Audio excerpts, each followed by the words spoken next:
It is time to prune this hydrangea hedge, you guys. It's finally the day that I get to do this, and I have been preparing myself mentally and physically to tackle this part of the garden. I really need to get that fixed so that all of the debris, all of the branches that I am getting ready to cut from those huge shrubs can be picked up by the special truck that the city sends on trash day. Thankfully, where I live, we have that option that on trash day, the debris from the garden can be picked up, trees, branches, anything of the sorts. So I need to get this done today. I know that many of you are going to have questions about how long the hydrangeas have been here, how far are they separated from each other, what kind of maintenance do I do on them. And I made a video a couple of years ago talking specifically about this hydrangea hedge, this limelight hydrangea, from when I planted the shrubs to the yearly maintenance that I do on them, everything from watering to fertilizing. So I am going to add the link below so that I don't repeat myself over and over. These shrubs have been here since 2016, and I started with huge shrubs. I think it was a number 7, number 8 gallon container. So they were already kind of huge, and they are about 4 feet apart from the center from each other. And my goodness, they look amazing. They are established by now. They're established, and I don't do that much, but the biggest thing that I do in the spring is I need to prune them to control the size. These guys are super tall, they're huge, and if I let them, they will get even bigger. So right now I'm just going to take a bunch of stuff. I am going to try to show you things as I work on them, but I have tons of videos about my hydrangea hedge. I'm going to add the playlist below as well. So if you have questions after watching those videos, let me know in this video, and hopefully this video inspires you to go and do your own pruning at home. I mulched this area already underneath the hydrangeas, and I have a few perennials here, and I also have a few annuals that I planted, and the sun keeps going in and out. Hopefully I can show you most of what I'm doing here because before it gets too windy. And the birds, I'm watching myself because the birds are like really friendly this morning. I am going to be using my pink pruners. Guys, I use these guys for everything. So let's get this started.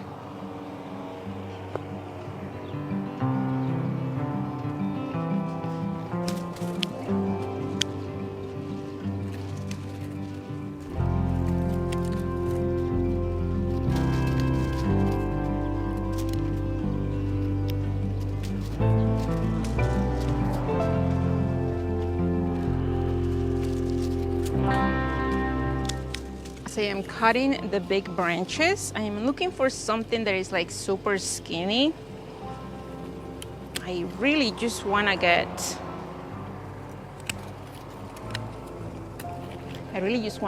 like big thick branches that can hold the weight of the new growth and of the blooms when they are in full bloom.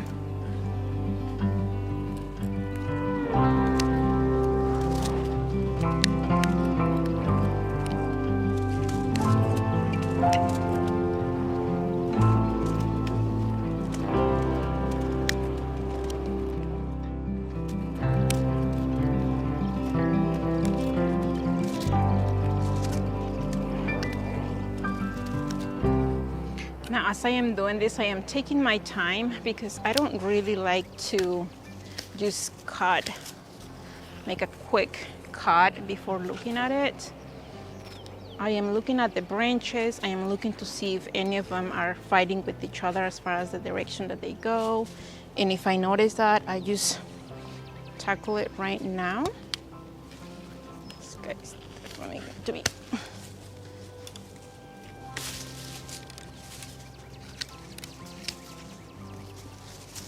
And as I'm working on this, as I am taking the cuttings from the shrubs, I am making bunches here on the ground so that I can just clean up easily. I can just pick up instead of having to gather everything.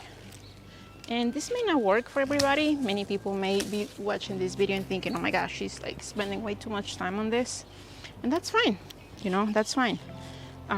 Everybody has kind of like their own way of doing things when it comes to gardening, and that's completely fine.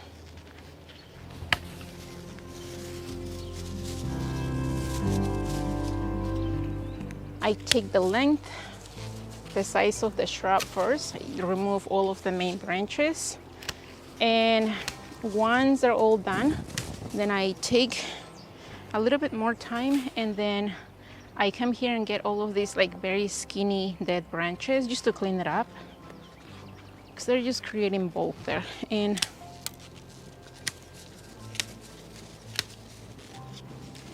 you may not really care to do that for your own, but I like to keep the shrubs that I have here able to breathe. Like if I leave all of these little guys here that don't really serve any purpose for the growth of the plant, then they might just add up year after year and, you know, get just really, really thick in the middle.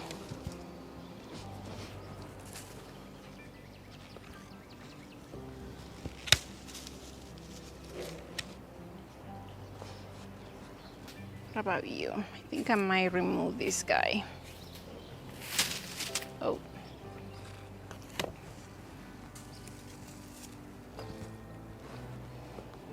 So this is pretty much how most of my hydrangeas are going to be done here in the next hour or so. I still have to come here, like I said, and get all of these just little super tiny branches, because I don't want them to get so thick. And I am going to continue doing this for the rest of the hydrangea hedge. These guys are getting really tall. They are getting really tall. Now, the cuttings that I am taking from this hydrangea, the hydrangea hedge that I have here, these are paniculata hydrangeas. So they bloom on new growth. And the cuttings or the branches that were there from last year, because I didn't prune anything in the fall, they're going, if I don't prune them, they're going to start growing their own blooms. And what I'm going to do here is that I am going to save some of these, and I am going to try to propagate them. I'm going to try to root them. And you can do this easily with the spring growth. All of this. So you can see all of these branches that I cut from the hydrangea hedge, and they're pretty long. They're pretty long things. And hopefully you can see that there is new growth already there. So what I will do is that I will choose the thick branches, the nice thick branches. If you see these two, this is nice and thick. If I am able to root this branch, it will be a nice strong stem, versus if I try something like this, they're super skinny. This one I'm not even going to try, but this guy I am definitely going to try to root it. And you can do it a couple of ways. What I'm going to do is that I'm going to cut the bloom, the end of the bloom, and I am going to bury most of the stem in soil. So if you have a tall container, you can put a bunch of these cuttings. And I do have this idea that I will show you at the end of this year if all of these guys root, if not next year. But I have a pretty cool idea, and I'm going to make it happen, but I need a bunch of these guys. So isn't that amazing that you can do that?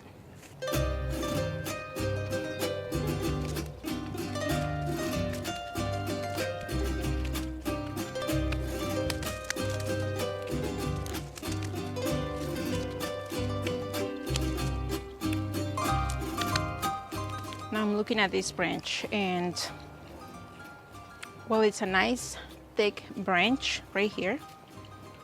I know that it's just going to be, it's just fighting with the other one. So I'm going to go and cut this guy all the way at the bottom. And I'll probably come here with something later, with something stronger than these pruners, to cut this all the way at the bottom. But This way it opens up air, it's not too busy. These guys are going to be so full of blooms anyway. So if I can shape it right now, if I can help it be nice and good, then that works. That works. You two are fighting right here. I might have to come here and get this guy done as well. Yeah, this is too thick for my pruners. So I am going to come here with something stronger for this kind of thickness of branches, and I'm going to cut this guy because this guy it's just going in the wrong way there. And when you're pruning your hydrangeas, if you're not sure about where to cut at this moment, what I normally do is that I let them be. If I'm not sure about, like, these two are going in the same direction, so I'm not really sure if I should cut one or the other. More than likely I'll cut this one, but I'm not sure yet. So what I'm going to do is that I am going to just trim them as nice as possible. I'm going to leave them both alone, and I am going to come here in the early summer and see where they are, and if I need to make a cut, I need to make a cut.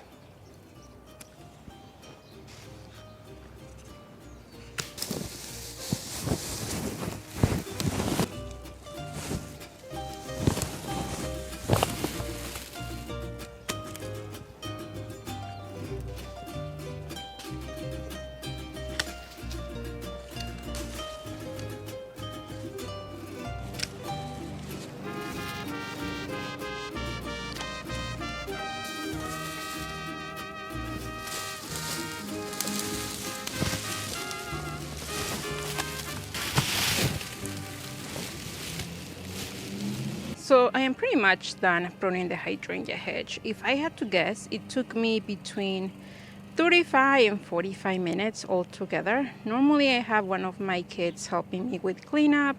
As I prune, they help me put the stuff away, but this time it was all by myself. I gotta say that they look pretty darn good. Every year I prune really hard, and every year they just flourish and come back super healthy. There are still little pieces here and there, like super tiny skinny ones that are not going to do anything, that I want to come back and clean it up a little bit more. But for today, this is as good as it's going to get. Every time I prune my hydrangea hedge, I get comments that, oh my gosh, she's taking so much, she's killing the plants. And every year I always show in the summer how these plants just grow super healthy. These are paniculata hydrangeas, you guys. I don't really have much experience with any other kind, but these guys, they take pruning really nice, and you can go as hard as you need to. I normally just go about half of the size of the plant, and they just do very well. I do have my hoselings already set up since about a month ago, actually. There were a couple of nights where we were in the 20s, in the low 20s, and those were the only times that I unplugged the water from the wall from the house, and I emptied the water because I didn't wanna risk freezing all the water inside of them. By the way, Mother's Day is coming, and I have a coupon for one of these if you wanna grab one. At this point, what I'm going to do is that I need to fertilize these guys. They are waking up already. They're trying to get all of the nutrients from the soil, and at this point is where I go with a regular fertilizer. I use Plain Tone from Spuma for my hydrangeas, for my boxwoods, and honestly, really for most of my perennials if I have extra. I don't really fertilize my perennials as much as I do my shrubs. My shrubs get a one-time dose in the spring, possibly another one in the summer if I remember and if I am organized. But at this point, I'm going to go to my local Tractor Supply because I have found that the big size bags, the ones that I am almost not able to carry by myself, they really have a good deal on those. So instead of buying like the little bags of Spuma fertilizer, I just get like 2 or 3 of the big ones, and Plain Tone is really what I use for most of the things here. I do use the vegetable stuff for the vegetable garden, but that's another video. One of the things that I am going to do, like for example this guy over here, this branch kind of grew towards the side, and this guy and this guy are fighting. These are going to be growing and they're going to be fighting each other. So I am going to come here and I am going to bring something a little bit more heavy duty, and I am going to cut really close to the ground so that this plant is nice and healthy. And honestly, this guy is going to be fighting up here with another guy, so this guy is just going to go. But things like that, I am going to come here another day and just work on this, just because right now I have other things to do and I think the rain is coming, so I am running out of time. That's what I'm going to do today. I am going to come here. I'm going to move the mulch a little bit around the dripping line of the shrubs, and I am just going to give them plenty of fertilizer, and I'm going to give them a nice water. I think we have some storms coming tonight, but I'm not going to rely on the rain to be enough to water these plants right now when I apply the fertilizer. So that's pretty much my plan for today. Like I said, this is not something that it takes a long time, but it's just something that I like to take my time with, and it took me less than an hour, so I'm really good. I feel good, really good about things so far. Thank you so much for being here, you guys. Let me know what you think of this video. Let me know if you have any questions. As I mentioned, I am going to add a bunch of links below this video, and if you have any questions after that, just let me know.